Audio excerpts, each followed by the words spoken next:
It was a Friday night screw job in Partick as Partick Thistle got humped not only by the referee but Dunfermline as Dunfermline ended up 3-1 winners on the day. But as you can see for this image, how is that determining Brian Graham is being offside? Well, I don't know. There's no VAR in the Scottish Championship, but for some magical reason, they actually managed to change their decision after allowing the goal. There was loads of controversial decisions throughout this game, but to kick us off, we had Brian Graham. I mean, this guy, when he's not managing the ladies, he's absolutely laying the goals in. That's for sure. Absolute great goal here for him. And you know what, he probably could have had about 10 goals tonight, but they all got wrongfully chopped off here. Brian Graham, he made it 1-0. Dunfermline then made it 1-1 with Fagan Walcott. Made it 1-1 at half time. We then go into the second half, and that's when all hell broke loose. That's when Partick Thistle got screwed. Yep, that's when Partick Thistle got screwed, and we may as well talk about it because I do not get this. There's no VAR. There's no reason for them to overturn it. Now, yeah, they were talking about on commentary. He could have went to the assistant. How can the assistant label that as offside? I mean, if look for his perspective. He's like 2 yards on. If the assistant thought it was offside, he would have had his offside flag up. And he didn't. So that's bullshit. It's different with VAR, the fact that the assistant will keep his flag down if he's not sure, because he knows they've got the video assistance referee to back them up. But we know VAR, the linesman doesn't wait. If he thinks it's offside, he puts his flag up. If he doesn't think it's offside, he doesn't do anything. Game continues. He didn't do anything. Partick Thistle scored. I think it should have counted. But then, like, a minute later, they come together and they decide the goal's not going to be given. I mean, the only thing we can assume here is that maybe because the Dunfermline players were protesting so much, the referee's changed his mind. That's incredibly weak for the referee to flip-flop his mind because of the players of the opposition. Yeah, I mean, if that's the case, then won't players just do that going forward to try and get decisions changed? I don't know. I thought it was strange. You can see he's clearly onside. It's a bad decision. And it's not good for Partick Thistle because they score here, they get this goal. It's 2 each. They might go on and win it and they might keep their title fight alive. But instead, they lose 3-1. And I think all hope for Partick Thistle now winning this championship's done. I think their best bet is just, securing a playoff position and then trying to get up to the Premier League at the end of the season via the playoffs. But yeah, this goal should have counted. Should have been 2-2. Unfortunately for them, referee linesman had something else in mind. He did, and to make it 2-1 it was Dunfermline just before this with Todd. Then Brian Graham was left on his Todd because I think he got shafted. But then it was a penalty. Free kick manoeuvre for Benjamin Button. He hit this in. I think it was awful defending for Partick Thistle from this corner. No one marking him in here.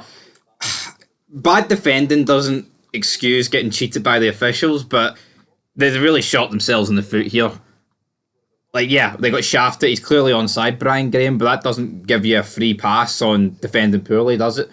Because they could have very easily defended like this at 2 each rather than 2-1. So, yeah, they needed to keep themselves in the game, keep the game at 2-1, get back in it. But no, shit show at the back. They end up losing a third goal. I mean, 3-1. I felt like the game was over. Just didn't see Partick Thistle getting back into a win position. I mean, I think Dunfermline actually deserved the victory. They had double the amount of shots, which, I mean, that doesn't necessarily mean you always deserve the win. But Partick Thistle, I mean, the rest of the game for 30 odd minutes was just cheat. And it's games like this where VAR is needed. But the problem with this is, right, if they gave it as offside initially, you would have accepted it. It's the fact that they didn't and they allowed the goal just to chalk it off a minute later. Yeah, look, he's onside, okay? But it's one of those decisions where if they make a mistake, you can just forgive it because it's human error. But they didn't make a mistake. They gave the goal and then for some reason decided they were going to not give it. It just makes no sense to me. Which, what do you call him on commentary? That big Michael Stewart, him. He said he's never seen it before. And to be honest, just like the Celtic penalty against Hibs, I've never seen this before where they've completely changed their mind a minute later without VAR. I would imagine it has happened. Like, I'm not going to sit here and say this hasn't happened. Yeah, I can't recall it though. Although with the Celtic incident, I may have recalled something similar to this happening, but it's a rare occurrence. I'm talking like maybe once or twice. I can remember. I couldn't tell you the teams or anything. 30 odd years, once or twice. That doesn't really. But headbutts in the box, nah, I never seen them been given a But I tell you what, Friday Night Dynamite, see Scottish Championship delivers weekly. Last week, Thunderbolt for Scott Bryan. This week, albeit, yeah, it wasn't the edge of your seat classic at the end, but fuck, it had the drama. Absolutely had the drama, and that's where we're going to leave you. Tomorrow will be filled with more drama. There probably will be a few more videos before the 3 o'clock kickoffs begin, but Celtic are sitting pretty with their 90 million and not spending it. What's that for? I'm not too sure. But aye, guys, I mean, it does leave the mighty Dunfermline in 7th. They need it to win the night. It's moved them from 9th to 7th. I mean, it's moved them 9 points clear of Arbroath, which is pretty much, I mean, Arbroath, they need to win. They seriously need to start winning. As for Partick Thistle, we've touched on it. They need it to win today to have any hope of catching the top two. And now if Morton win, they're what, 2 points clear of Morton? But then, it's not like third or fourth even matters, doesn't it not? Third? Not really, no. No, they just play each other. You don't get any sort of advantage. There is no advantage. I think third, fourth, could they just do it a one-legged tie and whoever finishes third gets home advantage? I think that would be fair.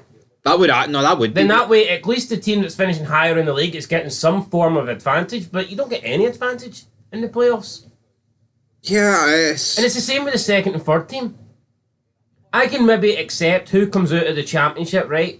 Maybe the game against... But even then, I think it would be much better if it was at Hampden. No, I know. No, it would be, but whatever. Or you know what? See if they can't have it at Hampden, why not have it at a smaller stadium? And before people like go, a Tynecastle or Easter Road or something. But you get more prize money for finishing third than fuck. That doesn't mean shit to them. I mean, come on, it's peanuts. Aye, literal peanuts. Like, we're not talking about it's peanuts to rich clubs. No, these aren't rich clubs. But I mean, I would be shocked if there's like $5,000 in it, let alone anything more than that. Anyway, guys, that's it. Done. We'll be back tomorrow. Partick Thistle pumped 3-1, and yeah, cheat.